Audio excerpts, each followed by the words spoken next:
ഒരു മതിൽ. അതിൻ്റെ ഒരു വശത്ത് സർവ്വസന്നാഹങ്ങളുമായി അമേരിക്കൻ കവചിത വാഹനങ്ങളും ടാങ്കുകളും, മറുവശത്ത് എന്തിനും തയ്യാർ എന്ന പ്രഖ്യാപനവുമായി സോവിയറ്റ് സേനയും അതിൻ്റെ ടാങ്കുകളും. ലോകത്തിലെ രണ്ട് വൻ ശക്തികൾ ഇത്രയും നേരിയ അകലത്തിൽ ആക്രമണ സന്നദ്ധരായി നിലയുറപ്പിച്ച രംഗം അതിനു മുൻപോ ശേഷമോ ലോക ചരിത്രത്തിൽ ഉണ്ടായിട്ടില്ല.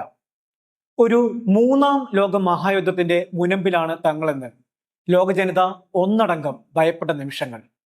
ഒരു വെടിയൊച്ച ഉയരല്ലേ എന്ന പ്രാർത്ഥനയോടെയാണ് തുടർന്നുള്ള 16 മണിക്കൂറുകൾ ലോകം കാത്തിരുന്നത്.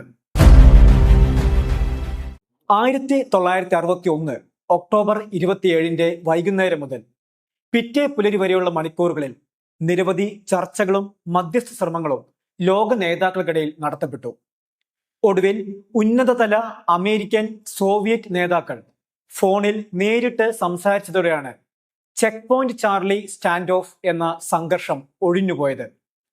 അന്ന് ഏതു മതിലിന്റെ കിഴക്കും പടിഞ്ഞാറുമായിട്ടാണോ അമേരിക്കയും റഷ്യയും ആയുധങ്ങളുമേന്തി നിലനിന്നത്, ആ മതിലിനെ പറ്റിയുള്ള ഓർമ്മകളാണ് ഈ എപ്പിസോഡിൽ പങ്കുവയ്ക്കുന്നത്.